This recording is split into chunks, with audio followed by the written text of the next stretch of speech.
Muy buenos días. Muchas gracias a todas las personas que han atendido el llamado de la hora del periodismo, un evento institucionalizado ya en la Universidad Autónoma de Occidente. Cada semestre hacemos 2 horas del periodismo con invitados regionales, nacionales e internacionales para debatir y discutir todos los pormenores del ejercicio periodístico que nos convoca. Hoy en compañía de dos personas que por su trayectoria, por sus iniciativas, pues han destacado en el panorama nacional. Son ellos Camilo Jiménez y Santiago Rivas. Para ellos, para todos ustedes, muy buenos días. Voy a hacer una muy breve presentación y les pasaré a explicar cuál es la dinámica. Santiago Rivas ha sido presentador de televisión en el programa Los Puros Criollos del canal Señal Colombia, también el Señal Deportes y presentó en órbita. Sus temas de mayor influencia son la cultura y las artes, a los que suma su pasión por el acontecer político y por los medios de comunicación. En 2018 escribió su primer libro solista, Acaba Colombia, motivos para apagar irnos. Y Camilo Jiménez es exdirector y publisher de Arcadia y miembro de la Liga contra el Silencio, una alianza de periodistas y medios que combate la censura en Colombia. Pues ha sido periodista, editor, gerente de proyectos que lleva ya 15 años de experiencia en medios de comunicación y también en el desarrollo de iniciativas creativas que están orientadas a la defensa de las estrategias del contenido multimedial y también transmedial. Con ellos vamos a conversar de un tema que es la libertad de prensa y la libertad de prensa en medio de esta situación de la virtualidad. La primera pregunta entonces, caballeros, es ¿cuál es la opinión que les merece que Colombia esté en un listado de 190 países en el puesto 130 y con una libertad de prensa en rojo? ¿A qué creen ustedes que obedezca? Y muy buenos días. Antes de que me respondan, por favor, todas las personas que ya se están conectando y quienes lo vayan a hacer en el transcurso de la charla pueden hacer sus preguntas a través del chat y yo me encargaré de trasladárselas a los invitados. Camilo y Santiago, muy buenos días y muchas gracias por acompañarnos en la hora del periodismo de la Universidad Autónoma de Occidente y su Facultad de Comunicación y Ciencias Sociales. Buenos días, Lisandro. Un gusto saludarte. Santiago, qué bueno verte. Y bueno, a las que veo 40 personas Hola, conectadas también, buenos días. buenos días. Es Nunca un había gusto estar estado por tan acá. vestido en Cali. Bueno, ¿cuál es la opinión de ustedes frente a esta información que nos ubica en libertad de prensa bastante lejos del ideal? El puesto 130, o sea, estamos a la altura de países que no tienen democracia, estamos a la altura de países que tienen una tremenda situación en cuanto a libertades y derechos. Y al tiempo pareciera que nos ufanamos de tener la democracia más antigua de América Latina. ¿Qué lectura hacen ustedes de esa situación?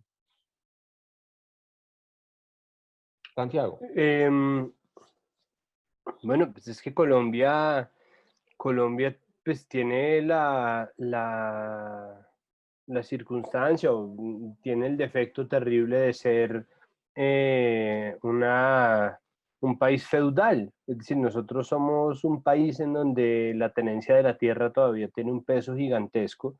Tenemos un país en donde los terratenientes ostentan un poder superior al de cualquier poder político, en gran parte porque además muchos de los políticos son además terratenientes, terratenientes de grandes extensiones. Estamos en un país que volcó su vocación agraria por una vocación feudal o que desperdició su vocación agraria en una vocación feudal. Y digo esto simplemente porque cada vez que uno se pregunte por qué carajos está pasando algo en el mundo, ¿no? Por qué las armas en las manos, etcétera, debe mirar hacia la economía y debe fijarse en dónde está la plata y dónde están los negocios que hacen que nosotros seamos como somos o nos portemos como nos portamos.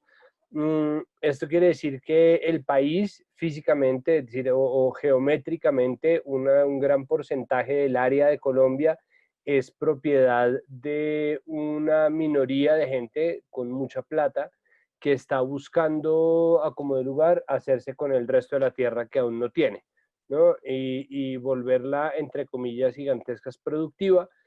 Y este sistema de acaparar y de acabar con las existencias se ha convertido un poco en el modus operandi de la vida en Colombia. Entonces, cualquier agente de poder se constituye como una amenaza para cualquiera que ejerza su libertad, o al revés, cualquiera que ejerza su libertad se erige en enemigo de aquel que está sosteniendo o que aparentemente sostiene la sartén por el mango, en la medida en que se vuelve una amenaza para los abusos del poder. ¿Por qué tenemos una libertad de prensa en rojo? Por varias razones. La primera es porque en esas grandes extensiones de territorio no existen medios de comunicación, es decir, nosotros no solamente estamos silenciados de manera política, activa y cultural, sino de manera geográfica también. Tenemos una gran cantidad de municipios en el país que no tienen medios de comunicación, en donde el único medio de comunicación es una emisora del ejército o una emisora de la policía, que lastimosamente, y no teniendo ni siendo esa su obligación, se han convertido también en aliados de aquellos que en pro de la posesión de la tierra se vuelven victimarios de la gente que no tiene una voz. Y esos mismos negociantes son los que tienen una pata puesta en los negocios de las ciudades. Sin ir más lejos, pues una de las personas más ricas de este país no es un banquero, sino un cultivador de caña, ¿no? Tiene un par de maticas de caña en el valle y con eso ha pues hecho una modestísima fortuna con la cual puede sostener medios de comunicación, equipos de fútbol y etcétera.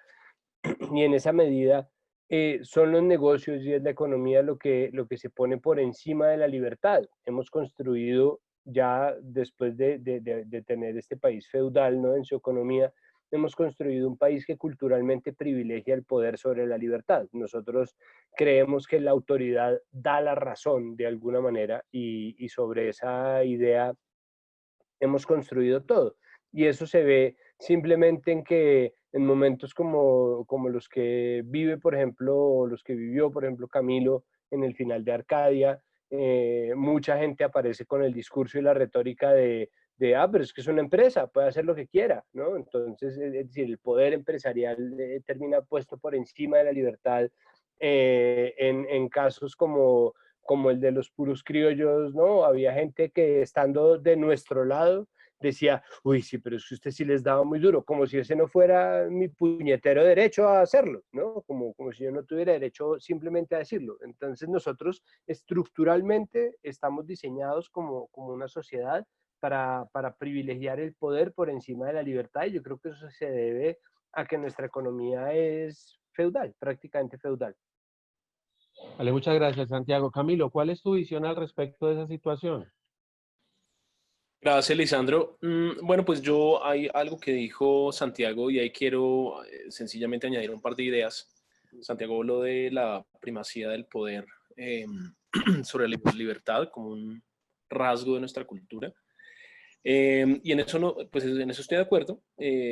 Y con eso solamente quería decir que yo siento que hay algo permanente en la forma como nos hemos relacionado con los medios en este país y es una forma en la cual la crítica, sobre todo cuando es una crítica a la élite, así sea una crítica hecha desde el periodismo y bueno, a las élites, y así sea una crítica hecha desde medios de comunicación y así sea también una crítica hecha usando las herramientas más sofisticadas que uno quiera o incluso desde personajes y figuras carismáticas, siempre será una anomalía.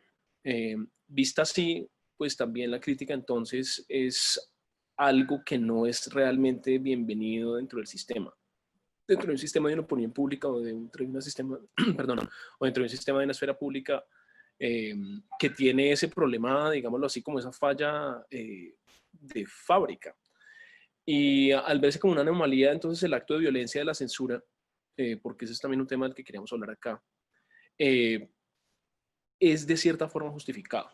Y más allá de que las cifras que registra anualmente la Fundación para la Libertad de Prensa, la FLIP, de asesinatos contra periodistas no desaparezcan, pero pues sí se disminuyan, más allá de que en Colombia una y otra vez florezcan nuevos medios de comunicación y más allá de que en Colombia también sigan graduándose periodistas de las universidades, ese sigue siendo un foco muy, muy problemático de la relación de la sociedad con los medios denominados independientes por ser críticos o de los medios críticos. Y sobre todo, repito, de los medios que hacen una crítica, digamos, o que surgen de una crítica más filosófica de lo que es la sociedad en que vivimos, no tanto de medios de denuncia o medios que tienen, no sé, notas entre, pues digamos, como entre interesantes y coloridas sobre la realidad, de las locuras de la realidad nacional, sino medios que filosóficamente surgen de la crítica, siempre van a tener, como les venía diciendo, una relación problemática con una sociedad que ve así el panorama de medios y que ve así, con esos ojos, digámoslo así, como extrañados, ajenos, ¿sí? Al periodismo crítico. Entonces, mientras eso no cambie, yo considero que hacer periodismo crítico en Colombia va a seguir siendo absolutamente riesgoso y va a seguir siendo una tarea que se seguirá haciendo por mucho tiempo desde la exclusión y desde la marginalidad.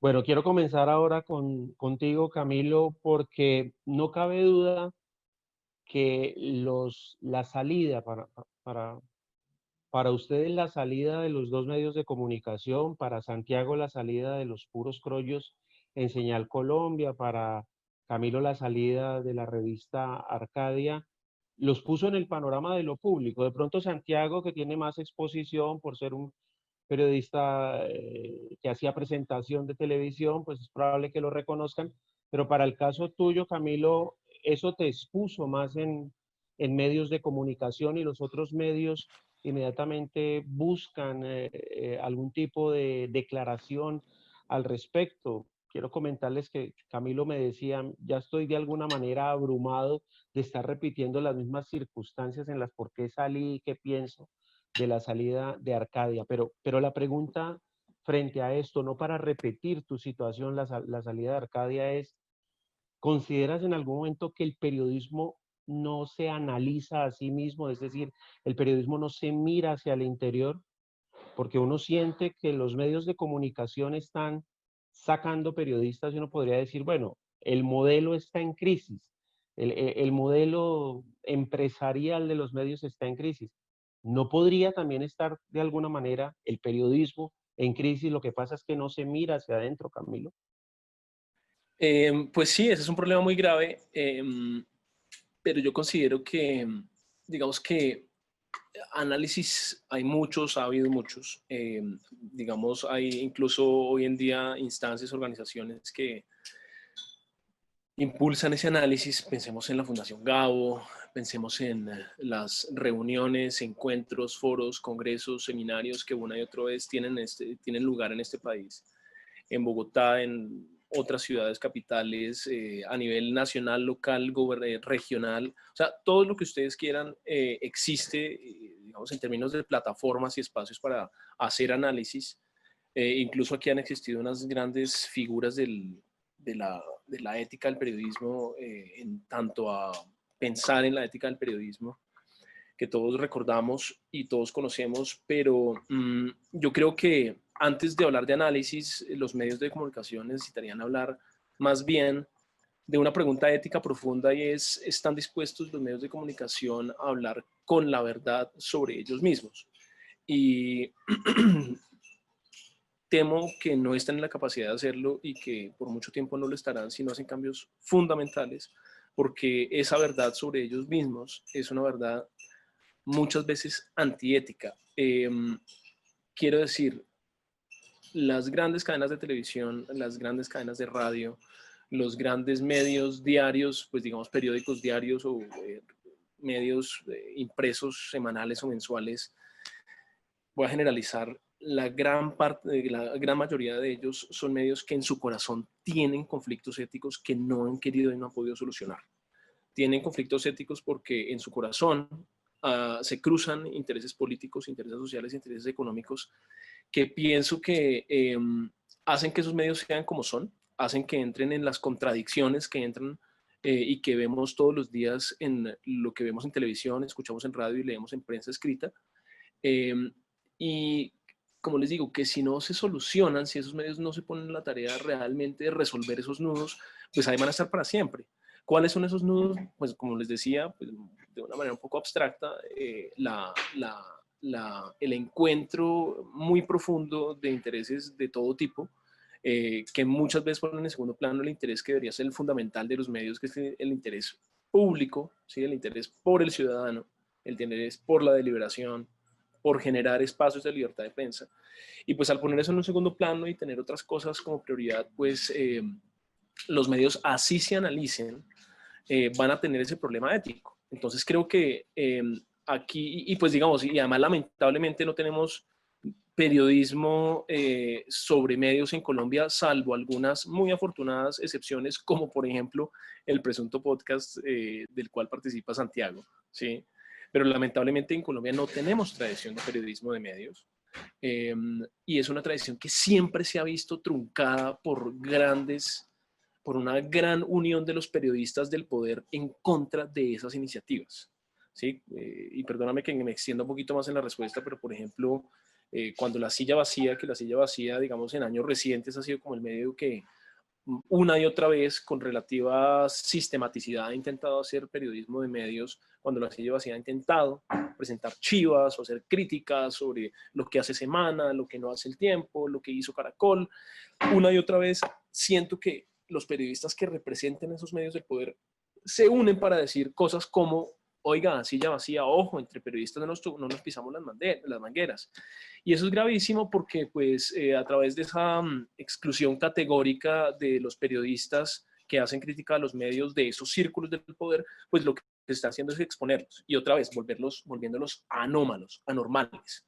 Al terminar siendo normales, pues terminan siendo otra vez medios alternativos, denominados independientes, pero medios también que pueden estar destinados a desaparecer y que de pronto algún día, o cuya desaparición algún día puede verse justificada precisamente por eso, porque no estaban metidos donde tenían que estar metidos. Entonces, pues, siempre, mientras no nos hagamos esas preguntas profundas sobre cuáles son los problemas éticos que tienen los medios de comunicación colombianos y los problemas que tienen en su integridad y en su derecho a exigirle a la gente cosas que ni siquiera ellos mismos cumplen, pues vamos a tener problemas enormes de análisis de medios y realmente como de que, o para que los medios aquí en Colombia logren presentarse como con una integridad suficiente para poder realmente hablar con justificación, con legitimidad de lo que hablan.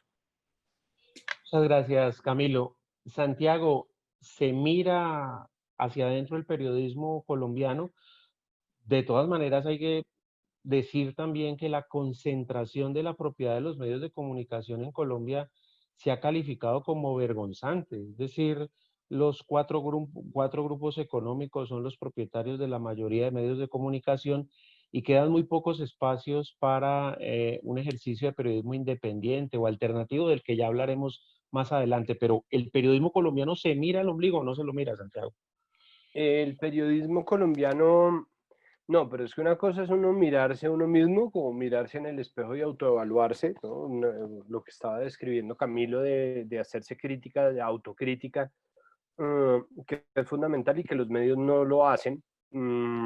Es importante revisar la historia de los medios en Colombia, ¿no? La gran mayoría de los medios, tanto los nacionales como los regionales, son medios creados desde el seno del poder, con la honrosísima excepción de la familia Cano y El Espectador.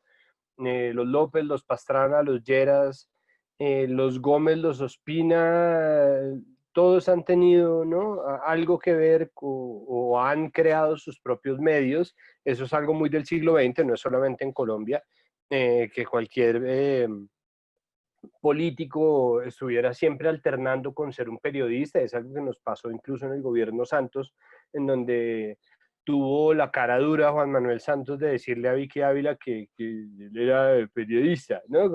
Como ser periodista. Todos los políticos son periodistas un poco, porque los medios, como fueron creados a finales del siglo XIX, son herramientas de propaganda.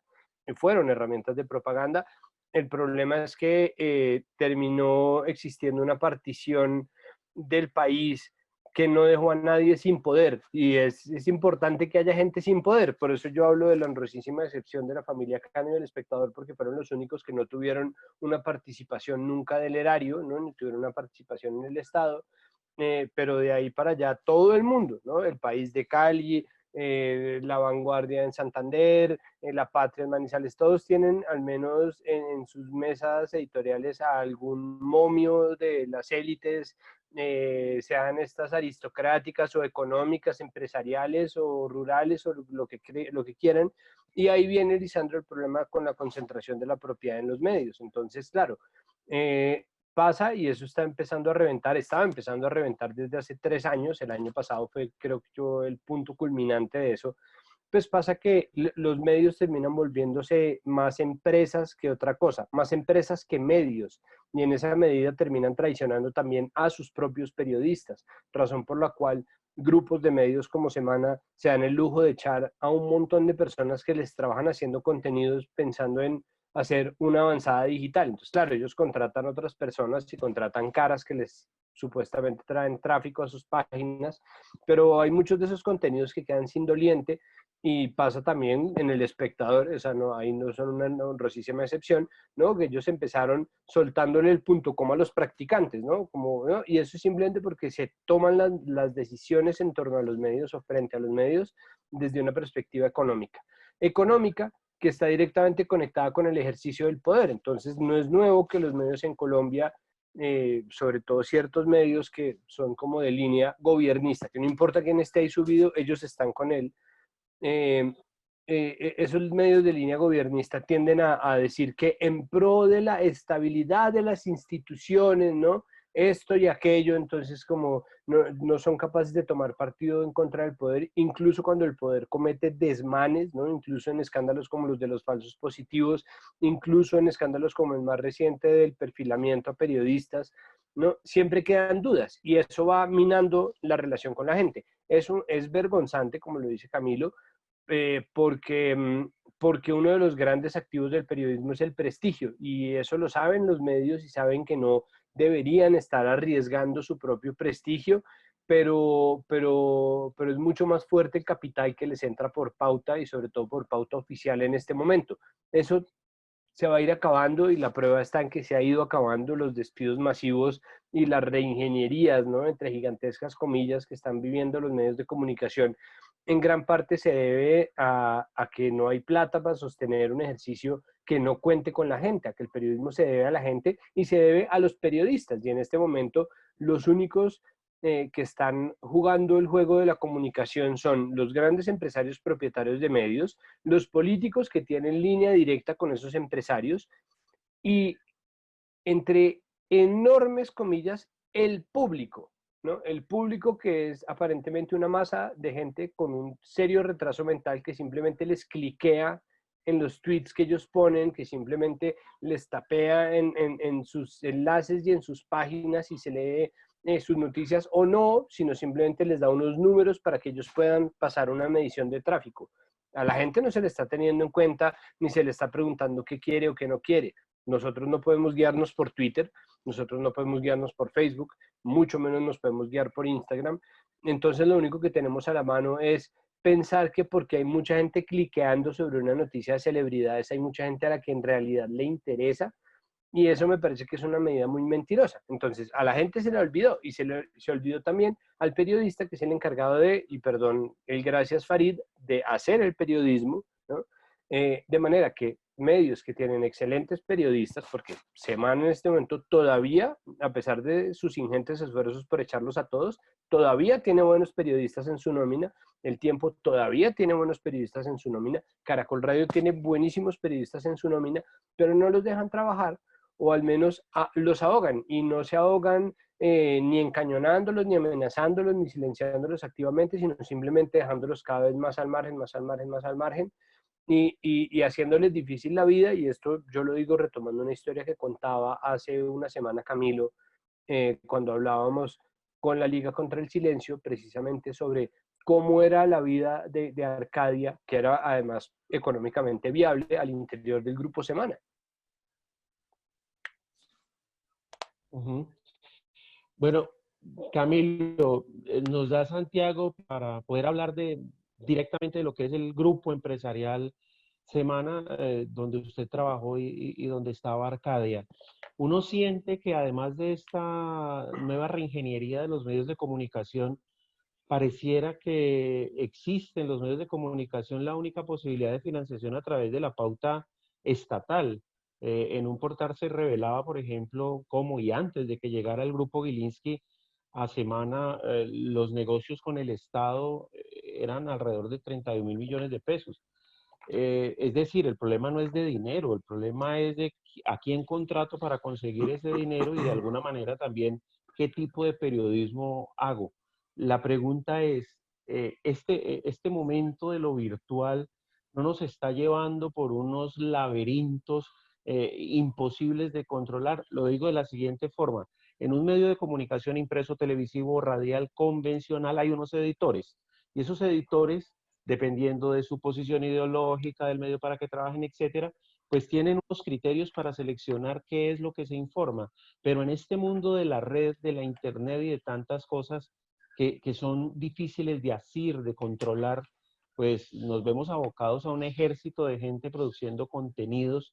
Primero que no van a tener el mismo volumen de audiencias que tiene un medio convencional y segundo que no tienen ningún tipo de filtro. Allí también podría entonces ser el espacio perfecto para las fake. ¿Qué le pasó a usted? ¿Qué siente usted que pasó en ese momento? ¿Me repites? La última parte de tu pregunta es relacionada directamente con Arcadia Con con... Arcadia, sí, con Sí, Arcadia, porque pues es el ejemplo que tenemos a la mano con ya, ustedes, ya. ¿no? Pues mira, el tema de Arcadia es largo, pero para decirlo de una manera muy resumida, lo que pasó con Arcadia, siento yo, es que Arcadia siempre fue un proyecto del Grupo Semana eh, distinto, salido de la regla. Es decir, la regla, ¿cuál era en el Grupo Semana? Pues la regla era el fundador Felipe López tenía unas ideas y unas iniciativas de hacer periodismo muy influyente, que tocara, digamos, como los nervios del poder, eh, para ojalá lograr influir en los tomadores de decisiones de este país. Y así creó la revista Semana, así creó la revista Dinero y así creo pues otros proyectos en el grupo Semana que seguían más o menos esa lógica, ¿sí? Semana y Dinero, Semana le hablaba al sector político, Dinero le debía hablar al sector empresarial, la revista Jet Set le debía hablar, por decirlo de cierta manera, a la sociedad, a los sectores sociales de altos estratos, de mucho poder. La revista Fucsia era una revista de moda que pues tenía como una intención muy clara de hablarles directamente también a ciertos sectores de las personas que tienen muchos ingresos en este país y capacidad de adquisición para, pues, digamos, hablarles de moda, etcétera. Pero el tema de Arcadia es que fue excepcional desde el principio, porque Arcadia no fue una idea de Felipe López y tampoco fue una idea de Alejandro Santos. Arcadia fue una idea que cayó, digamos, en el Grupo Semana como un meteorito, y el Grupo Semana decidió abrazarla. Sí, decidió ver ahí una oportunidad muy buena de hacer algo que Semana no había estado haciendo en 20 y pico de años de existencia que tenía cuando se fundó Arcadia, y es periodismo cultural de alta calidad y de mucho impacto, como pues lo hacía con otros proyectos. Entonces eso es un problema, porque si Arcadia fue excepcional desde el principio y quiso mantener ese talante excepcional hasta el final, pues en algún momento el Grupo Semana sí se vio inmerso en una tensión, y es la tensión: ¿a qué tipo de periodismo, a qué tipo de proyectos le estoy apuntando? Y por esa razón también la segunda pregunta era, ¿qué tipo de medio soy yo? ¿Sí? No estoy diciendo que que Arcadia haya hecho el Grupo Semana cuestionarse, porque pues creo que preguntas más grandes tiene el Grupo Semana, y Arcadia tampoco era tan grande como para que generara grandes dilemas adentro, pero en la medida en que fue pasando el tiempo, sí, esa situación excepcional de Arcadia fue notándose cada vez más, siento yo. Eh, Debo decir a la vez que, pues, digamos, mientras yo estuve allá de director, disfruté de absoluta libertad para, pues bueno, no voy a decir que absoluta, pero sí disfruté de mucha libertad para tomar decisiones editoriales. Pero eso hizo que las diferencias se fueran muy marcadas, muy marcadas. Entonces, en un momento en que llega una crisis como la actual que estamos viviendo por cuenta del COVID-19, y en un momento, digamos, en que se da un papayazo para tomar internamente decisiones de cuáles son los proyectos que el Grupo Semana quiere tener y cuáles son los proyectos que no quiere tener, pues a la hora de, digámoslo así, como pasar la espada, asir la espada y blandirla, pues la cabeza que rodó fue la cabeza de Arcadia. No solo la mía, sino estoy hablando de Arcadia como un proyecto con unas características específicas, con una red de aliados y colaboradores y columnistas bastante específica, y esa cabeza rodó y así salió de ahí. Digamos que yo diría, para conectar esta respuesta con lo que estabas diciendo antes de hacerme la pregunta, yo diría que el tema de Arcadia no necesariamente tiene que ver con no haber tenido la capacidad de hacer un periodismo más conectado con la actualidad o menos de nicho, que era también una cosa que muchas veces uno cree de Arcadia, ¿no? Que era medio de nicho, etc. No creo, Arcadia siempre ha tenido una misionalidad, digámoslo así, muy amplia, había surgido una convicción de que el periodismo cultural debe ser un periodismo amplio, un periodismo que en realidad sea transversal a todos los debates del país, y eso había hecho, de hecho, que Arcadia tuviera unos crecimientos permanentes muy interesantes. ¿Sí? Arcadia siempre creció en suscriptores, más allá de todas las crisis que hubo, siempre creció en audiencias digitales, siempre creció en ingresos, en aliados, etc. Entonces, digamos que digamos que no era un proyecto en decadencia, producto de toda esta... de todo este fenómeno que estabas tú describiendo, sino era un proyecto que estaba funcionando bastante bien, pero que tenía ese problema esencial, y es que era un proyecto que tenía que estaba inmerso en una disonancia muy grande, casi, pues digamos, muy ruidosa dentro del Grupo Semana. Y en el momento, como les digo, ya para terminar la respuesta, la larga respuesta, en el momento en que el Grupo Semana tuvo que tomar decisiones sobre sus prioridades, pues entendió que Arcadia, como era, no era una. Bueno, caballeros, dos preguntas en una para los dos. A mí me llama particularmente la atención. Santiago tiene estudios en arte, Camilo estudios en filosofía e historia, y terminan metidos de cabeza en el periodismo. Alguna vez Emil Cioran decía que qué se puede esperar de una universidad que lo invitaba a él a dictar una conferencia. ¿Qué puede esperar una universidad de una facultad de comunicación social que los invita a ustedes, que no son periodistas, a hablar de periodismo? Santiago, para... Dale, yo Santiago. creo que eso hace parte de la crisis profesional que está viviendo el periodismo, simplemente porque el periodismo durante mucho tiempo ni siquiera fue entendido como un oficio, sino fue entendido como una herramienta. Muchas veces una herramienta del poder, muchas veces una herramienta de las élites, algunas veces una herramienta del pueblo también, pero que en general ha sido visto como una herramienta más que como un oficio. Es decir, nunca se entendió eh, que el periodista estuviera supliendo o que estuviera cumpliendo un papel o siguiendo, no, eh, no sé, el periodista, hasta donde entiendo, se veía como una especie de recipiente vacío, ¿no? Como un tubo mediante el cual pasaba información, y solamente sabían para qué servía, entre, de nuevo, gigantescas comillas, los poderosos que eran dueños de los medios, ¿no? No en vano Julio Mario Santo Domingo decía que tener un medio de comunicación era como tener una pistola. Uno necesita la pistola, la saca y dispara, y y después la guarda, ¿no? Como no está todo el tiempo dando línea, ni es como la columna de Julio Mario Santo Domingo en El Espectador, o el editorial de Alejandro Santo Domingo, no, sí, no están permanentemente ahí, pero uno sabe que están ahí. Entonces el periodismo creo que no se había contemplado a sí mismo como un oficio, pero al mismo tiempo como herramienta o como trabajo era muy rentable. Entonces nadie se había parado a pensar como qué carajos estamos haciendo acá si finalmente a ustedes les decían, haga esto, ¿no? Estudie para presentador, o usted que estudió periodismo, entonces haga esta vaina, váyase de practicante a un medio, todo el mundo aspiraba a trabajar en Bogotá, la mayoría de la gente aspiraba a trabajar como en Caracol Radio, me da esa impresión, de pronto es porque yo trabajaba en Caracol Radio, y pasaban, ¿no? Carrados de practicantes como, como que no saben qué hacer de su vida, felices porque estaban en Caracol Radio, y poco a poco, mientras yo estuve ahí, les fueron cortando el sueldo, ¿no? Les pagaban menos, después no les pagaron, después les quitaron además el subsidio de transporte, entonces les tocaba pagar por trabajar en Caracol. Entonces, esa pauperización del trabajo del periodista creo que ha hecho que nos preguntemos, si no nos estábamos preguntando antes, ¿para qué carajos se es periodista? ¿No? O cuáles son los defectos, o por qué carajos los periodistas no están saliendo a cumplir un deber integral, o al menos no están teniendo un papel preponderante como si lo tienen, por ejemplo, no sé, en Spider-Man.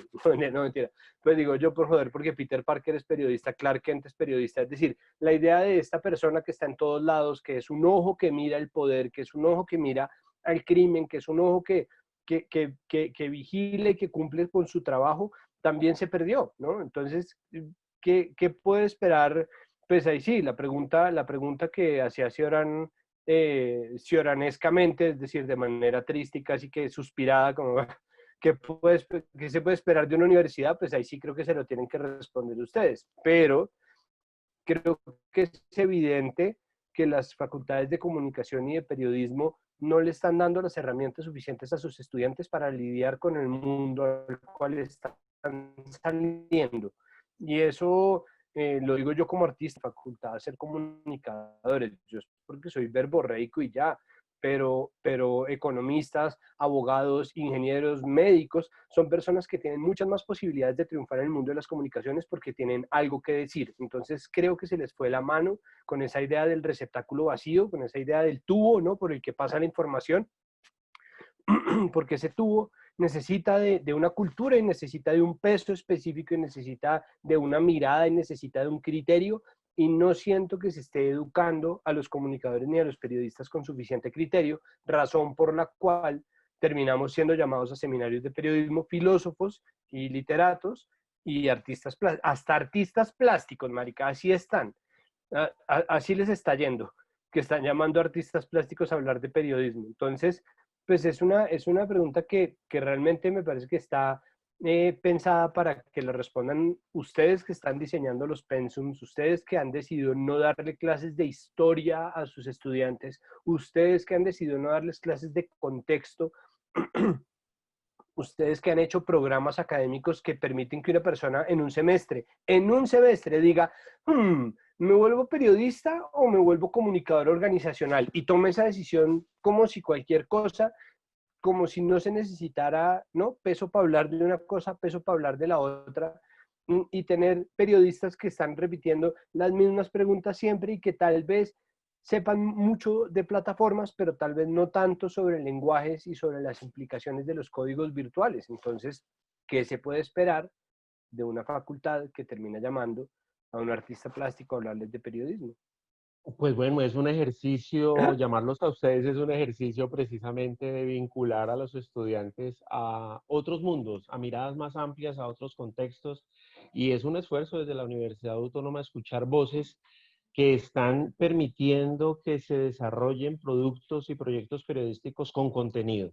Es decir, en este momento estamos viendo una crisis mediática, pero estamos revisando de manera permanente nuestros contenidos, estamos haciendo análisis de medios, crítica de medios, formulando proyectos también para que los estudiantes tengan la posibilidad de otras miradas. Camilo, después de la respuesta ya tenemos algunas preguntas de quienes están participando en el chat, pero ¿cuál es tu posición? Es decir, un filósofo, un historiador, hay que reconocer que los medios de comunicación hace 30, 20, 30 años comenzaron a llamar a economistas, lo decía Santiago, a economistas, a médicos, a que les cubrieran algunos aspectos. Es decir, era mejor llamar a un profesional de otra disciplina, de otra área, para que hiciera periodismo en lugar de enseñar o de capacitar al periodista para que cubriera economía o cubriera ecología o ¿Cuál es tu posición al respecto? Pues yo coincido con Santiago absolutamente en todo lo que dijo. El periodista no puede ser un instrumento y muchas veces los periodistas se ven así. Yo he trabajado en universidades, he dictado clases en los Andes, en la maestría de periodismo, he dictado clases en la maestría del periodismo en Rosario y muchas veces he tenido que ver con periodistas que salen de precisamente la carrera de comunicación e inmediatamente hacer una maestría en periodismo, cosa que también me costaba mucho explicarme por qué estaban haciendo eso, pero más allá de eso eran periodistas, digamos, como recién graduados que estaban buscando más, pues digamos, como poder responder a más preguntas o poder obtener más herramientas de trabajo y llegaban con la impresión de que ellos eran altoparlantes, pues ya Santiago lo mencionó en otras palabras, pero pues muchos de los periodistas también han sido como categorizados así, o su rol en la sociedad ha sido categorizado así, ¿no? El alto parlante. Y yo creo que el periodista es el que tiene el alto parlante, ¿sí? No, él no es el instrumento, nosotros somos actores de la sociedad y somos actores políticos también. Y más allá de lo que uno pues de lo que uno haya estudiado, yo creo que en esencia lo que hace la voluntad de ser periodista tiene que ser una voluntad política. Eh, el tema es que esto se da para confusiones y en Colombia, y pues en Colombia digamos que se le añade todo el contexto histórico que Santiago acaba de mencionar, pues que mencionó en su primera respuesta, de hecho, que tiene que ver con la tradición política de los medios colombianos. Pero es que al yo hablar de política, no estoy hablando de política partidista, ni de política en los términos muy, muy diversos y muy retorcidos que hay en Colombia, sino estoy hablando política desde el punto de vista de las convicciones y desde el punto de vista de la mirada que tenemos al mundo. Y un periodista tiene una mirada, debe tener una mirada al mundo y de ahí surge su necesidad de imprimir esa mirada en las cosas que hace. Así por lo menos me sucedió a mí. Yo cuando decidí ser periodista estaba estudiando filosofía, pero estaba muy, muy, muy interesado en las discusiones y los debates que se llevaban en Colombia en algunos medios de comunicación y me di cuenta y pues digamos además vivía fuera del país, yo vivía en Alemania, entonces menciono lo de Alemania porque pues allá vivía en un país en el cual había al menos 5 periódicos diarios nacionales, cada uno con una orientación política distinta, sin por ello ser el uno técnicamente, es decir, desde el punto de vista periodístico, menos malo que el otro, o digamos menos legítimo que el otro. Todos son medios periodísticos y todos llenos de profesionales periodistas, pero sí surgían de miradas políticas del mundo. Y eso pues me dio a mí a pensar que a lo mejor sí, que a lo mejor en el periodismo lo que iba a encontrar lo que yo estaba buscando en la vida, que era hacer posible espacios de deliberación y hacer posible espacios donde se compartieran miradas o se pusieran miradas en disputa, pero que fueran espacios sobre todo distintos a los espacios del poder. Y espacios sobre todo pues relacionados más con los intereses del ciudadano y con intereses democráticos. Entonces digamos que si uno está dispuesto a pensar así, estudiando periodismo o filosofía o ciencias políticas o economía o lo que uno quiera estudiar, pues yo creo que uno está más listo a enfrentar las dificultades que el periodismo impone, antes y hoy. Entonces yo lo que diría ya más específicamente en términos de pensum, en términos de cómo estudiar periodismo, cómo incursionar al periodismo sin haber estudiado periodismo, es qué tipo de periodista soy yo y qué estoy buscando con el periodismo. Esa debe ser la pregunta esencial. Y yo estoy absolutamente seguro que hay muchos periodistas en este país de mucho poder que o no pueden responder a esa pregunta o que cuando lo responden encuentran o descubren que la respuesta es muy incómoda, porque lo que están buscando no es necesariamente un interés legítimo dentro del periodismo, sino intereses distintos. Valga recordar que Gerardo Reyes, ahorita que Santiago nos decía que Julio Mario Santo Domingo consideraba que el periodismo era como tener un revólver, había que sacarlo para utilizarlo cuando se necesitaba. En ese mismo libro, Gerardo Reyes dice que la libertad y la independencia son un par de comodines retóricos para escribir discursos el día del periodista. Entonces, de alguna manera plantea que todo medio de comunicación, grande, mediano o pequeño, incluso los alternativos y los calificados o autoproclamados independientes, pues también tienen y atienden unos intereses que no son tan fuertes, digamos, en términos políticos, pero que todos necesitan sobrevivir en este mercado. Entonces, de alguna manera ahí está eso en juego. Vamos con una primera pregunta. Ah, Espéreme, Santiago. sí, quisiera añadir una cosa. Es que, mire, eh, yo por supuesto lo que le digo y haciendo un poco la volteada pues con la frase de Cioran, pues obviamente lo hago yo con gran sorna, pero no deja de ser cierto que, a ver, es que la ética en cualquier profesión eh, tiene que ver directamente con la libertad. Es decir, la ética es la correcta gestión de la propia libertad, de la libertad de uno, ¿no? En ese sentido, todo ha ido cambiando y usted en una pregunta anterior hablaba sobre el laberinto de lo virtual y a mí no me parece que deba ser visto como algo malo, pero sé que es acojonante en la medida en que no estábamos acostumbrados a estos niveles de libertad, o al menos a esta dimensión, porque siempre hemos sido libres, o al menos se supone que así es. Pero ahora que todo el mundo tiene una voz, ¿no? Ahora que todo el mundo no solamente tiene una voz, porque siempre la hemos tenido, sino ahora que cada uno tiene una presencia, ¿no? Ahora que a cualquier medio le toca competir con los grandes medios, pero le toca competir además con las personas que pueden estar diciendo o no mentiras, o que muchas veces parecen estar diciendo o dando más información que la que están dando los mismos medios de comunicación, pues entra un cuestionamiento para todos y es cómo estamos gestionando nuestra libertad, ¿no? ¿Cómo estamos funcionando? Y esto funciona ahora, creo que los que están en la lupa, pues somos los periodistas, pero eso aplica para ingenieros, economistas, abogados, es decir, ¿qué vas a hacer con tu libertad? ¿O cómo se va a gestionar la libertad? Y creo que en ese sentido el gran reto que plantea el mundo virtual o el mundo digital, el mundo de las redes sociales, es precisamente que ahora estamos en libertad, aparentemente, pero esto trae consigo una serie de responsabilidades porque en campo abierto es muy fácil que llegue cualquiera a aprovecharse. Y con esto pues volvemos al asunto de las noticias falsas.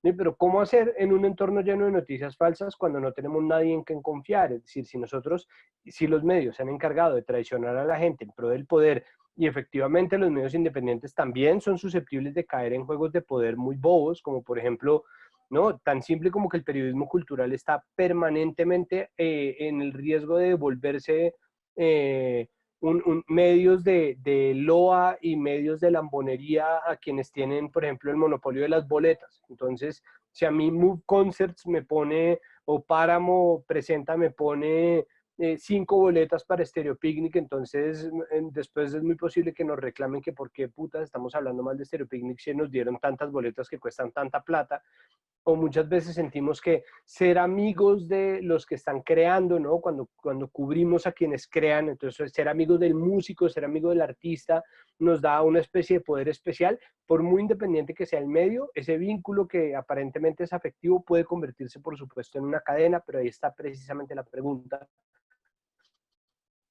porque lo individual, la corresponsabilidad y la responsabilidad de cada persona cada vez está más puesta en el banquillo. Entonces, pues eso es lo que yo siento que son herramientas que nos están dando, porque no se creó un negocio periodístico pensado para gestionar la libertad. Nosotros creamos facultades de periodismo y educamos periodistas para que salgan a que los medios les digan qué hacer, ¿no? Para tener un jefe que es un periodista curtido que les dice vaya y haga esto, vaya y haga aquello, o usted encárguese del Twitter, o usted encárguese del .com, o diga está bien. Y si ustedes se fijan en cómo están funcionando los medios colombianos en este momento, todavía funciona un poco así, ¿no? Ser un director de medio tiene cierto prestigio y ser un periodista tiene unos ciertos niveles de prestigio, y hay periodistas que suben tanto en su prestigio que terminan fungiendo como si fueran recursos humanos al interior de sus medios, cuando nadie ni ningún ítem de su contrato les da esa potestad. Hay periodistas que son intocables y empiezan a fungir como parte del poder. Entonces ahí, cuando está tan complejo el panorama, se vuelve mucho más una cuestión de cómo vamos a gestionar la libertad. ¿Cuál es el problema? Que la gestión de la libertad no es simplemente ¡corre! ¡Eres un niño salvaje desnudo en la estepa! No, la gestión de la libertad requiere de muchas herramientas, de mucha fibra y de mucho peso, y eso es algo que yo creo que no se le está dando en términos de herramientas a quienes aspiran a ser periodistas o comunicadores.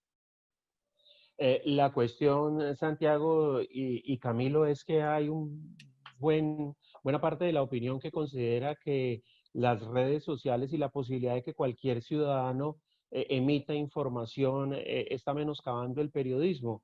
Pero también hay voces contrarias. Javier Cercás, Premio Planeta, dice que hoy más que nunca se necesita de un periodista estructurado, un periodista que conozca de la historia, que se sepa hacer las preguntas filosóficas que hoy el mundo está imponiendo. Entonces es como esa doble condición y se refiere él también a este ejército inmenso de personas produciendo contenidos. Entonces hay que tener muy buenos filtros, ¿no? Para acceder a esa información. Quiero comenzar entonces, muchachos, con preguntas que nos hacen las personas aleatoriamente. Voy una para Santiago, otra para Camilo. Liliana Castillo. Liliana es profesora de legislación de medios. Buen día. Primero quiero felicitarlos a ambos. Son una muestra de calidad profesional y estética. Bueno, yo voy a preguntarle a Liliana a qué se refiere con lo de estético. Una muestra de calidad profesional y estética. Y la pregunta es, ¿está en manos de públicos o cómo se forman públicos reflexivos o críticos si hay tanta autocensura? Hay gente que habla de autorregulación, pero es que además de la censura impuesta, resulta que también nos encontramos con gente que se autocensura. ¿Cuál es la respuesta para Liliana? Camilo, Santiago. Pues a mí me parece que el resumen bueno, pasó lo que no queríamos que pasara, ¿no? Sí, perdón. Dale. No, a mí me parece que eso lo resume una frase que yo he repetido hasta que me salió ampolla, que la dijo realmente fue Cecilia Orozco, la directora de Noticias 1. Ella, cuando recibieron el Guillermo Cano, el premio Guillermo Cano a la excelencia periodística, dijo, nos comprometemos a permanecer de frente al poder. Y creo que es tan simple como eso, es decir, creo que el asunto real está en permanecer de frente al poder. Y de frente al poder no quiere decir en absoluto y constante desacuerdo, quiere decir de frente al poder, mirando lo que hace el poder y capaz de hablarle de frente al poder, para decirle bien hecho o mal hecho, o no nos parece o sí nos parece. La autonomía depende un poco de esa capacidad, ¿no? De no estar del lado del poder, porque eso significa ser guiado por alguien o caminar en la misma dirección que alguien, mientras que estar de frente permite al menos observar para dónde va, ¿no? Creo que para mí es una cuestión así de simple, porque las estructuras de poder son muchas, ¿no? Y porque las estructuras de poder son enormes. Y sí, lastimosamente en el esquema de negocio como está ahorita, porque es que la crisis, a mí no me parece que sea una crisis del periodismo, pero es una crisis de la industria de los medios como empresas y del modelo de negocios que se ha planteado para los medios hasta ahora. Y en gran parte, esa es una crisis del modelo de negocios, porque es un modelo de negocios que está cifrado y construido en torno al ejercicio del poder. En el momento en que eso se acaba, o en el momento simplemente en que cualquier periodista, haciendo buen uso de sus funciones o ejerciendo su oficio, tiene que patear la lonchera, empiezan los dilemas de los cuales está hablando Camilo, las preguntas incómodas sobre qué tan ético soy yo, o qué tan ética es, o qué tan ética es mi visión del ejercicio del periodismo. Perfecto. Camilo, tu respuesta. Pues a mí me parece muy importante que en esta conversación se haya mencionado o que surja esta pregunta el tema de la autocensura, porque la autocensura es un mal lamentablemente muy común y es además digamos, como un asunto permanente en el interior de los grandes medios en Colombia. Y lo más problemático de la autocensura en Colombia es que es una autocensura conocida, aceptada, ejecutada dentro de los medios, que por un lado ha hecho muy débil el poder de las redacciones. Pues digamos que uno suele ver en películas o leer en libros que los medios tienen una cosa muy poderosa, que son las redacciones y que son entonces su director, su editor, sus periodistas, el famoso consejo editorial, pero el poder de la autocensura que ha venido creciendo en el país, siento yo, pero que siempre ha estado ahí, en realidad nos muestra que el poder de esas reacciones es muy relativo. O sea, el poder de la reacción está después del poder de la corporación, como ya lo venía diciendo Santiago antes. Entonces, eso es una cosa muy grave, y lo otro gravísimo de la autocensura en Colombia es que la autocensura en Colombia se intenta justificar. Yo he vivido autocensura. ¿Qué quiere decir eso? O sea, me he autocensurado y he sido censurado en el contexto de un medio que se quiere autocensurar. Y eso es grave, y como les digo, hay algo también que es muy negativo de todo esto, y es que intenta justificarse. Muchas veces se justifica, y muchas veces se justifica desde una pregunta que es una pregunta que no es pertinente para un periodista, y es, ¿le conviene al país que la opinión pública conozca X o Y denuncia? ¿Le conviene al país que tal político sea criticado de tal forma? Y recientemente, y eso es una cosa que viene desde mucho tiempo, pues yo tengo apenas 38 años, bueno, quitémosle la pena, tengo 38 años, y digamos como que tuve mi adolescencia, es decir, mi crecimiento consciente en este país en los años 90, es decir, durante los gobiernos de Gaviria, de Samper y de Pastrana. Yo después me fui del país, pero esos años 90 fueron también muy fuertemente marcados por la autocensura, porque, por ejemplo, un gobierno como el gobierno de Ernesto Samper, o un presidente como Ernesto Samper Pizano, no habría sobrevivido en el poder si los medios realmente se hubieran dado la pelea que se habrían dado. Él habría tenido que renunciar, pero no, sé que hay un momento, porque hay un libro que lo describe muy bien, que es el libro del presidente que se iba a caer, de Mauricio Vargas, director de Semana en esa época, y los que eran editores de Semana en esa época, que describen cómo el cálculo del medio de comunicación fue, tenemos una chiva, los famosos narcocasetes, ¿lo publicamos o no lo publicamos? El cálculo fue, no conviene, no le conviene a la democracia colombiana. Y eso es un síntoma terrible, porque es un síntoma destructivo de los medios, ¿sí? O sea, la pregunta de si eso conviene o no conviene es una pregunta que tiene que venir después de la denuncia. Y es una pregunta que tiene que resolver la opinión pública, pero no la tiene que resolver un medio autocensurándose. Y eso que pasó en los 90 con el caso de Samper ha pasado una y otra vez, hasta que recientemente una persona cuyo nombre no quiero recordar me dijo claramente, sobre un medio de comunicación, es un alto directivo de un medio de comunicación, dijo, ¿cuál es nuestra función como medio de comunicación? ¿Dividir o unir al país? Pues por supuesto es unir al país. Y uno se dice, Dios mío, otra vez, pregunta mal planteada y debate totalmente impertinente y además tendencioso y manipulador, porque de eso no se trata el periodismo. El periodismo no se trata de unir o dividir al país, el periodismo se trata de decir, de abrir espacios de expresión y de abrir espacios para que haya denuncia y para que haya información válida, verificada y periodística circulando por el país. Entonces, la autocensura siempre ha estado ahí, es supremamente grave, y pues quería como mencionar todas estas cosas porque la pregunta sí me hizo pensar en eso. La tenemos Vale, demasiado subestimada. vale, muchas gracias, Camilo. Aprovecho para decir que Camilo, en la investigación que hicimos previa, pues nos dice que tiene 38 años, pero parece que es viejo desde muy joven.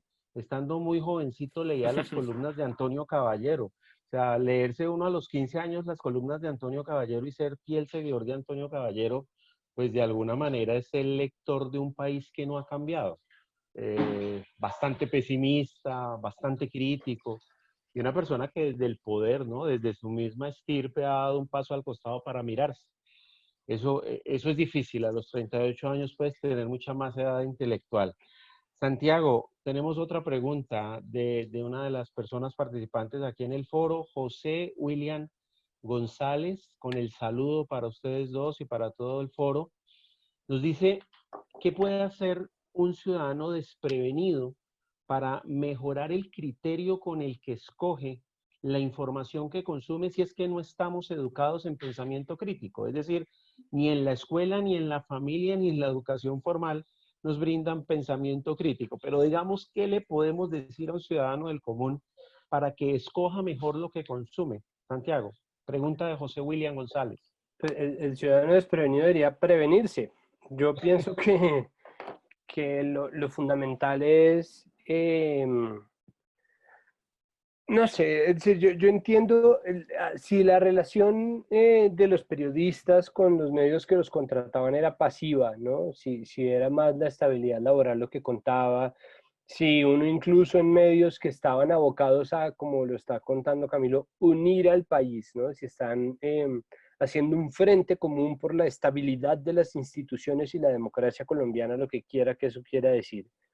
Mm, pues imagínense en qué posición estaba la audiencia, ¿no? La audiencia hasta hace muy poco recibía todo como un torrente de información que le llegaba, ¿no? Abría el periódico y prendía la televisión y prendía la radio, ¿no? Entonces a uno lo abrazaba la información y al parecer no había otra opción que dar por hecho lo que se les estaba diciendo, ¿no? Si finalmente conseguir una opción o una visión desde otro lado, así fuera otro lado del espectro político, era tan difícil como decir, ¿no? Uno no puede llamar a Carulla y decir, bueno, sí, mire, me trae por favor un jabón para la loza, un paquete de lentejas y el semanario Voz Proletaria, ¿no? Eso no es una cosa que pase en Colombia y no existe una diversidad de voces suficiente para que uno pueda decir, no, es que nosotros recibimos, como cuenta Camilo que pasaba en Alemania, constantemente las visiones de muchos lados. Entonces,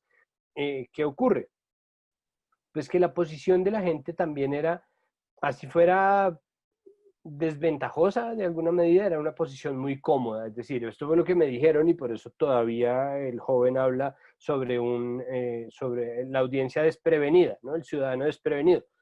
Ya no puede haber ciudadanos desprevenidos, ¿no? Creo que hay que hacerse a la idea de que estamos en un momento muy, muy distinto, que así como el periodista tiene que construir su lugar en el mundo, el consumidor de contenidos también. Y eso pues requiere de cierto criterio y requiere de mucho peso en el culo, porque uno tiene que estar pendiente de qué información es y no es verdad y verificar su propia información. Y ya que no nos lo está dando el poder, porque el poder no nos lo va a dar, ya que no hay un establecimiento que nos permita saberlo, ya que pues hay entidades, ¿no? Hay figuras como las casas que hacen fact-checking, ¿no? Los medios que se dedican a chequear la veracidad de los hechos que pueden servir. Puede servir también tejer vínculos de confianza, pero siempre, siempre estar pendiente, ¿no? Y saber además que todos vamos a caer, pues sin ir más lejos, pues yo tengo periodistas a los cuales yo leo y retuiteo y les creo sin que medie una sola pregunta porque son gente de confianza, pero es gente que también la embarra y me ha pasado a mí, que es decir, es normal que eso pase, simplemente creo que el ejercicio consiste en cada vez poner atención de verdad, de una manera activa, y eso construye a un consumidor de contenidos. Entonces la cosa no es huir o descreer de todo, o al contrario, creer cualquier tontería que le digan, porque va a pasar, ¿no?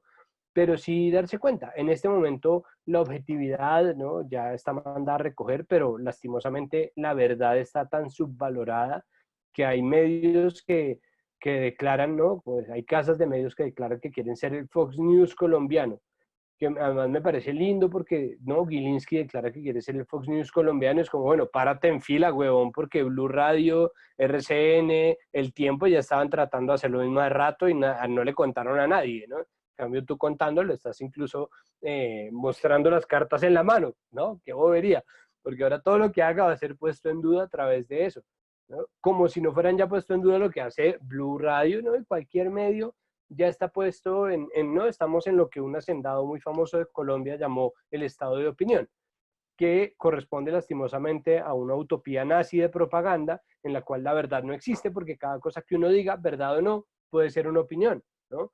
Entonces, tenemos estructuras de poder y además centros llenos de trolls y de bots que están dispuestos a soportar cualquier opinión por ridícula que sea, que la gente puede ser masacrada o desplazada, que aquel a quien despiden de su trabajo por estar haciéndolo bien, algo estaría haciendo, que aquel a quien asesinaron para disfrazarlo de guerrillero no estaría recogiendo café. Entonces, como todo puede ser una opinión, tenemos un presidente como Trump que vive de sus mediciones de popularidad. Entonces, como sí, es una decisión, una mierda, pero mira, tenemos 71% de aprobación. Ese es el momento en el que estamos. Y lo único que nosotros podemos hacer para contrarrestar ese influjo, como periodistas, pero además como consumidores del periodismo, es poner atención. Creo que la pregunta para Julio César Pino Agudelo queda resuelta en esta intervención de Santiago. Él preguntaba algo similar y creo que la respuesta frente a la pregunta de quién es esa responsabilidad de educar al ciudadano para que sea más crítico, para que consuma de manera más responsable los contenidos de los medios de comunicación, pregunta Julio César si es de los colegios, de los mismos medios o del ciudadano, pues queda resuelta aquí.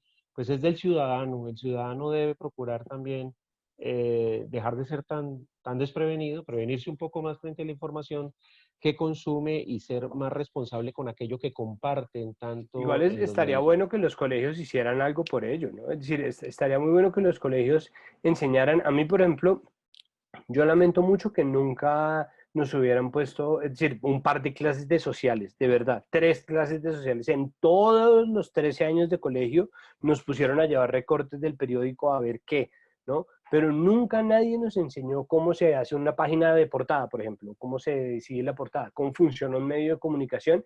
Eso es una cosa que se dejó pasar y creo que así como la economía doméstica debería ser parte del programa educativo, pero la vaina es que las audiencias no hay que educarlas, ¿no? A las audiencias hay que invitarlas a participar y eso puede generar al comienzo un poco de caos, ¿no? Como ha pasado con los foros de comentarios de las noticias, como ha pasado con Twitter, como ha pasado con, no, pero eso pues es simplemente el riesgo que se corre con darle voz a la gente, que la gente igual se la va a tomar. Si no es una cosa como que haya un poder, ¿no? No hay un club Bilderberg que esté diciendo, bueno, démosle poder, ¿no? A la gleba inculta, que hablen, que hablen. No, eso iba a pasar tarde o temprano. Tenemos que prepararnos, nosotros tenemos que hacer el mejor trabajo posible, pero a la gente pues se le pueden dar herramientas. Si los colegios lo hicieran, genial, pero los que ya no estamos en el colegio, pues tenemos que hacerlo nosotros mismos porque ya. Bye. Vale, Santiago, muchas gracias. Milo, un colega tuyo en este mismo espacio alguna vez, Eduardo Contreras, en este mismo espacio alguna vez nos comentó algo relacionado con esa tendencia tan grande en la actualidad y producto de las redes de ser más importante el parecer que el ser. Entonces él nos ponía un ejemplo. Él nos decía, miren, la gente entra a Arcadia, copia el link y lo comparte en sus redes. Eso le da un prestigio como de que, uy, ese tipo es como medio intelectual, pues, el que comparte esto. Pero se meten a Soho, se lo pasan en Soho, duran más tiempo en Soho, pero no comparten ese enlace. Es decir, como que hay una cierta distancia, pues, entre eso que yo comparto para conformar o crear una imagen y lo que realmente consumo. Ese periodismo que está prácticamente limitándose a tener muchos más visitas y más tweets y más me gusta y no conformando otra cosa. Porque la pregunta que hace Camila Duque es la siguiente. ¿Qué puede hacer el periodista para reinventarse en los medios de comunicación teniendo en cuenta los inconvenientes que ustedes han mencionado y que se tienen para ejercer? Problemas de la virtualidad, los estudiantes preguntando también a través de esto. Entonces, el contexto es ese comentario de Eduardo Contreras y la pregunta concreta, ustedes que se han reinventado con los productos y con las iniciativas que nos permiten que ustedes nos acompañen hoy aquí.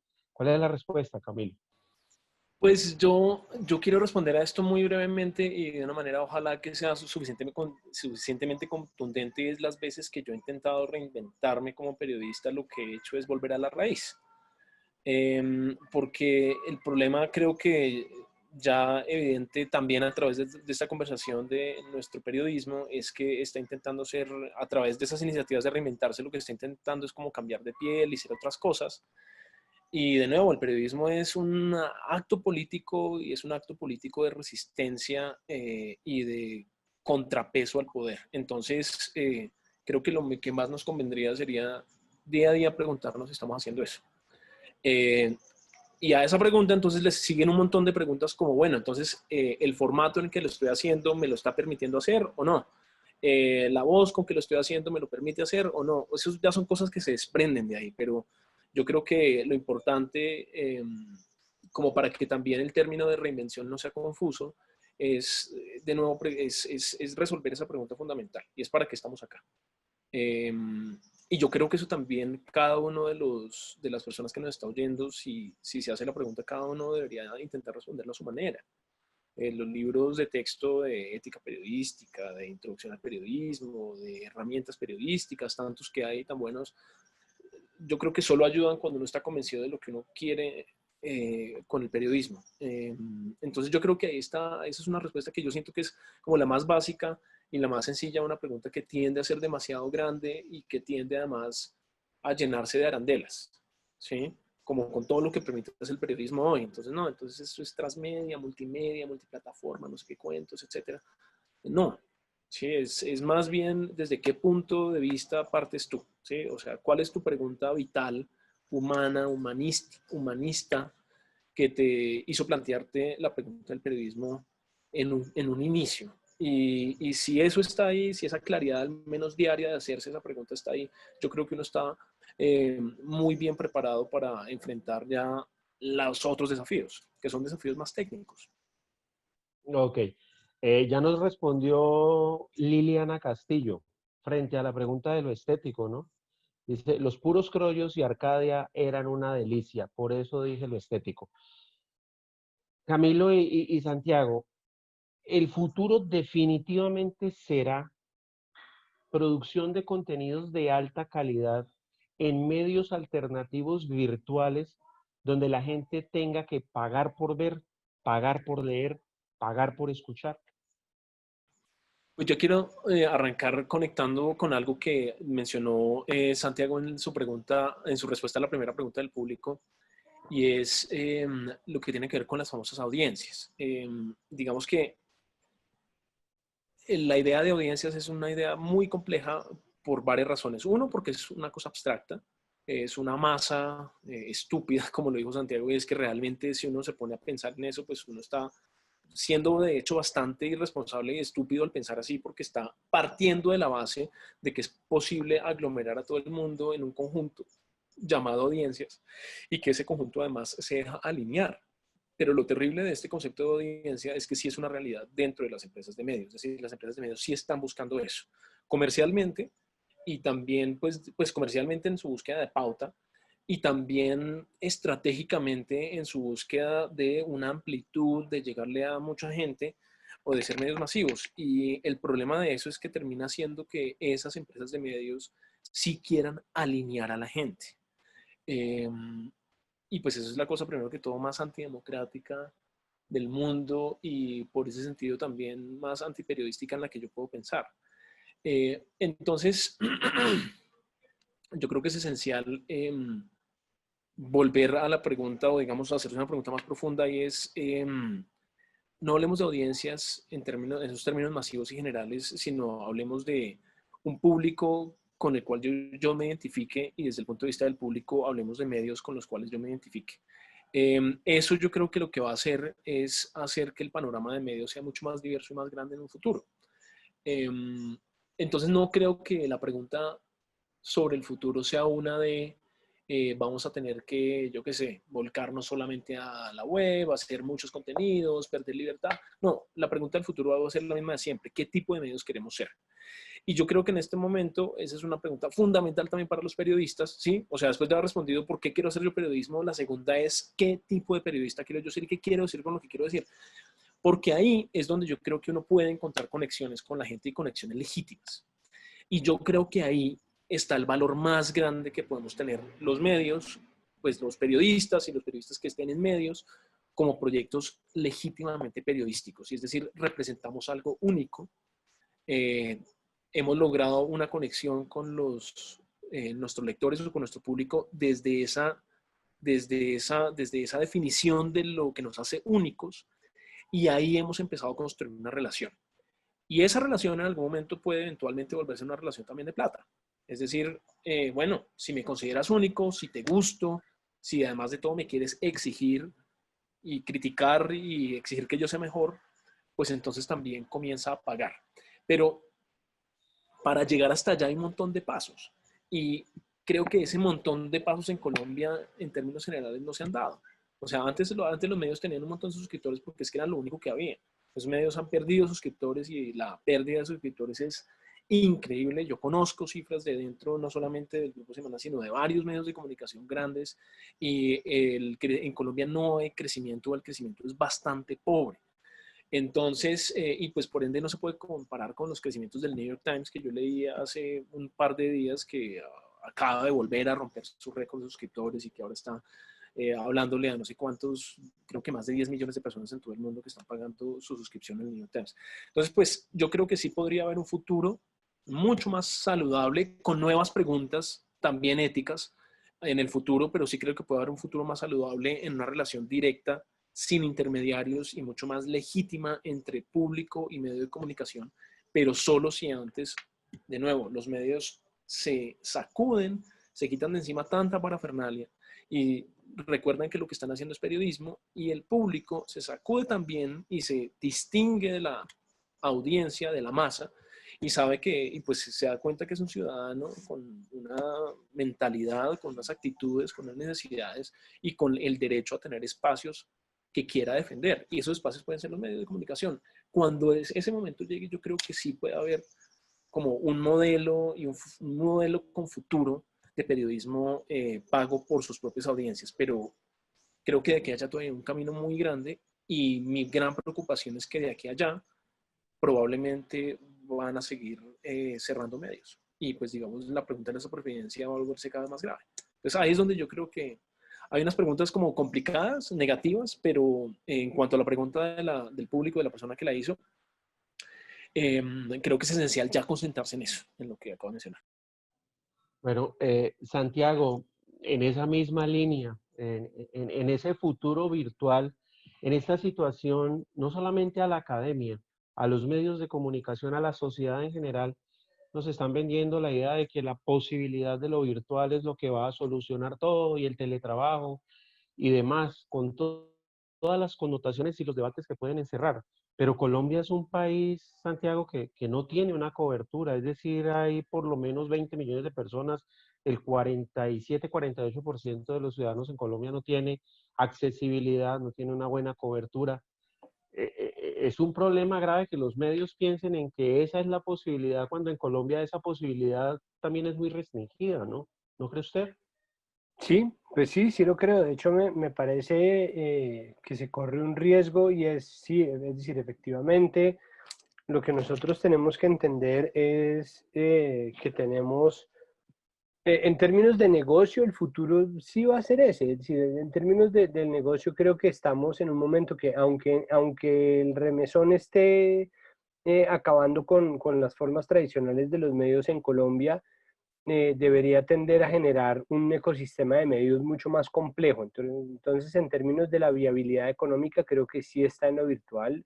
Creo que a trancas y mochas el país va a completar su transición. Puede que sea 40 años más tarde, pero tal vez en algún momento lleguemos a tener 5G completo, ¿no? Y que la gente pueda conectarse y bla.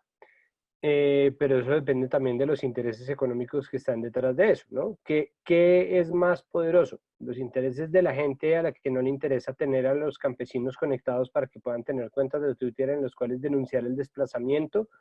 ¿O el negocio de los operadores de cable e internet, que son los encargados por ley de poner esa infraestructura con la cual se van a expandir? Entonces, esa es una carrera, es una carrera de tortugas, es una carrera que tenemos que ver a ver quién gana y en cuánto tiempo. Dicho esto, creo que se corre el riesgo de soltar mucho lo que pasa por fuera de los centros urbanos, y se corre el riesgo de invisibilizar en nombre de lo digital el trabajo de tanta gente que está haciendo medios comunitarios y medios locales que necesitan de sobrevivir y que para sobrevivir todavía tienen problemas, no solamente de infraestructura en términos de plata y equipos, sino en términos de plomo y bota, ¿no? Entonces, gente que está amenazada por estructuras de poder criminal, por abusos del poder, muchas veces incluso en institucional, que los tienen silenciados, que los tienen encañonados, que los tienen jodidos en la medida en que Se tratan de agentes muy poderosos que están poniendo muchos de sus intereses económicos en los lugares que habitan estos medios, periódicos pequeños, emisoras locales, emisoras comunitarias,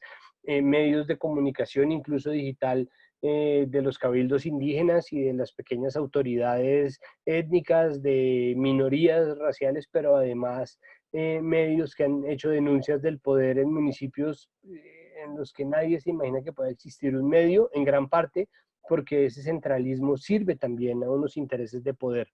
Entonces, creo que la única forma de hacer un futuro viable es entendiendo que los medios se configuran como todo lo que existe en ecosistemas, ¿no? En sistemas que para bien o para mal están cooperando, que para bien o para mal generan unas relaciones entre sí, y esas relaciones que nosotros tejamos, ¿no? Desde las ciudades y desde los medios de comunicación convencionales, incluso los independientes, incluso los que tengan medios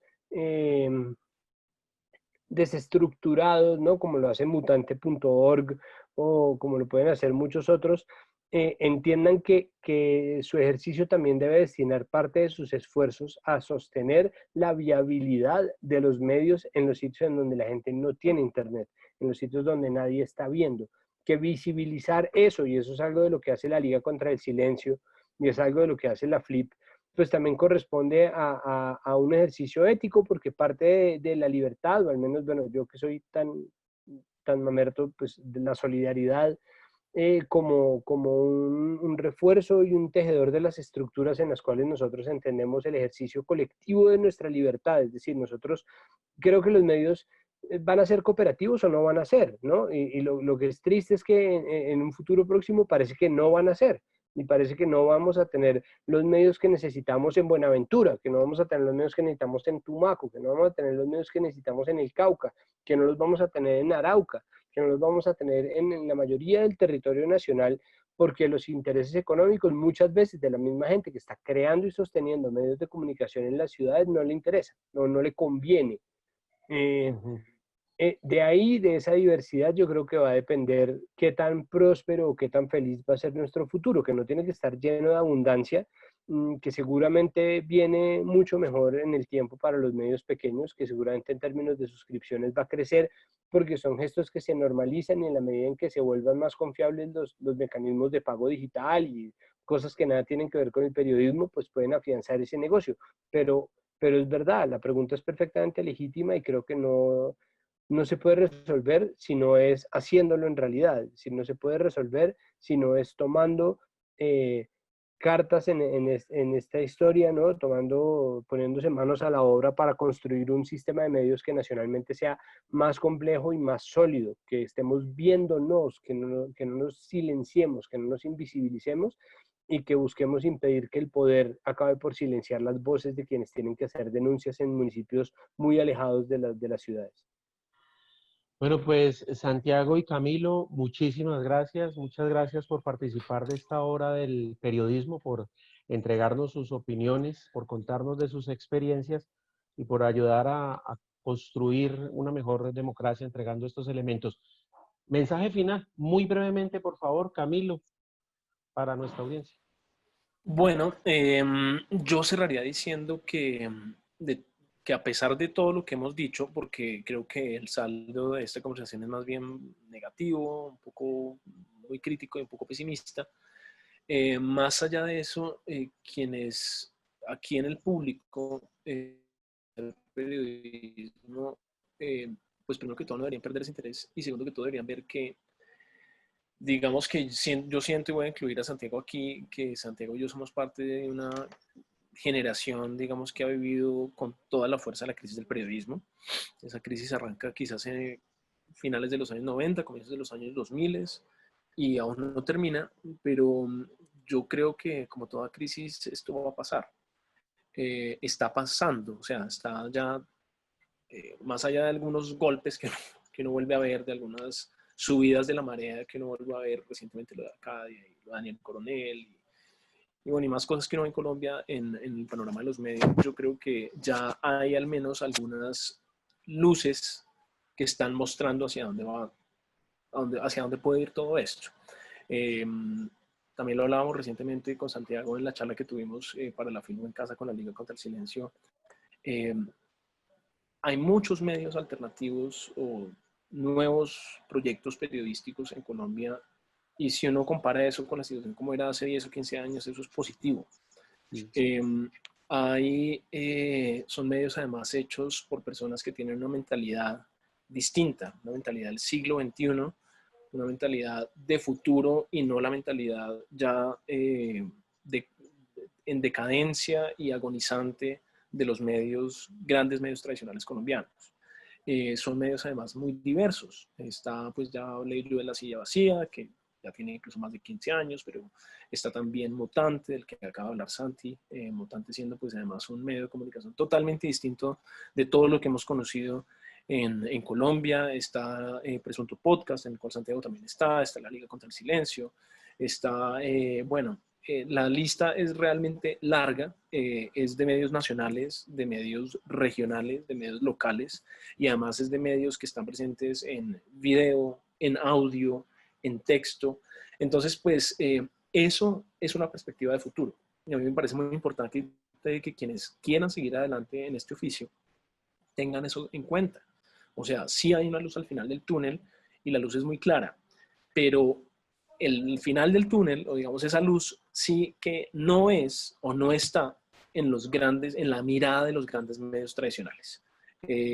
Yo lo que les recomendaría a las personas que están aquí interesadas en seguir adelante con una carrera periodística es que hagan todo lo posible. Por supuesto, hay un momento donde uno tiene que pensar en sus ingresos y en su salario, en cómo paga el arriendo, pero si esa pregunta puede solucionarse, que la segunda pregunta, que no es la vital, sino más bien como la filosófica, la del interés individual, sea en qué tipo de medio quiero trabajar yo y a quién le quiero servir.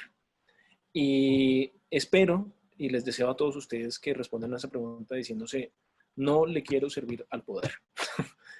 Quiero servirle a la ciudadanía y quiero servirle a unas convicciones periodísticas que me trajeron a esta carrera que estoy estudiando.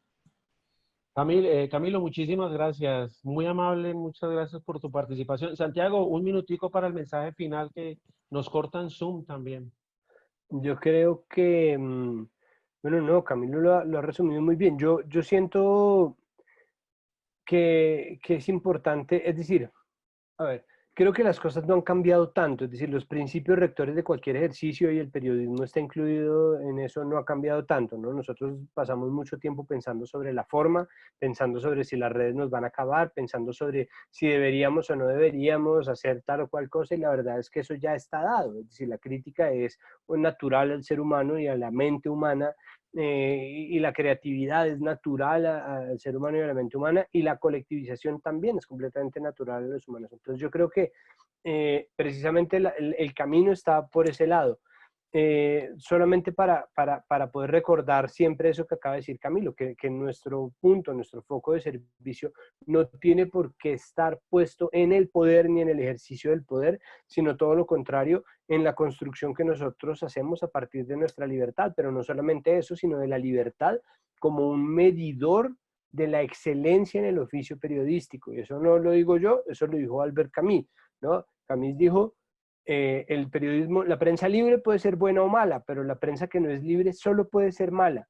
De manera que la libertad no solamente es la posibilidad de vivir felices, sino también de hacer bien nuestro trabajo. Y creo que si nosotros mantenemos eso muy en cuenta y lo tenemos siempre presente, vamos a ejercer como periodistas de una mejor manera y vamos a construir estructuras de negocio de una mejor manera. Yo viví, y esto ya también lo había dicho en la conversación previa con Camilo, para ver el día en que los periodistas tenían que portarse como artistas plásticos, ¿no? Entonces ahora les toca inventarse su lugar en el mundo, construir proyectos creativos de periodismo y además de eso colectivizarse. Entonces creo que sí, va a haber mucha gente que sea su propia marca, su propio medio de comunicación, su propia cuenta de Instagram, pero hay mucha gente que por instinto se va a hacer gregaria y se va a volver un colectivo, y en la medida en que unos y otros, e incluso los grandes, sepan cooperar, vamos a tener un sistema de medios mucho mejor. Nosotros no podemos propender porque se cierre tal o cual medio, por mucho que no nos guste lo que dice. Al contrario, tenemos que buscar primero que los periodistas en cualquier medio cumplan con su deber, tenemos que hacer que los medios como empresas que están adscritas al poder también cumplan con las responsabilidades que les otorga ser parte del poder, y nosotros como periodistas, comunicadores, instagramers, booktubers, youtubers o lo que ustedes quieran ser en su vida, sepamos confiar en la sabiduría de esa cooperación para encontrar incluso los medios para sostenernos. Es decir, incluso en lo cooperativo está la sustentabilidad de nuestro ejercicio, cualquiera que este sea, así sea hablar de French Poodles en Instagram. Todo tiene un espacio, todo tiene una ecuación, siempre y cuando se respete la libertad del ejercicio. Muchachos, muchísimas gracias. Se quedó corto Albert Camus, ¿no? Dijo que si había que definir al hombre moderno era leía periódicos y copulaba. Hoy hay muchas otras cosas por hacer en esta inmensa red. Muchachos, muchísimas gracias. Un abrazo virtual. Muchas gracias por participar de este evento. También a las personas que estuvieron conectadas con nosotros, a la Facultad de Comunicación Social y Ciencias Sociales de la Universidad Autónoma. Nos vemos en un próximo evento del área de periodismo. Un abrazo y que estén muy Listo, bien. Lisandro, gracias a ti. Gracias, Gracias a Lisandro. todos, que estén bien. Chao. Ahora hay gente que copula con periódicos, que se culea el periodismo. Bueno, chao.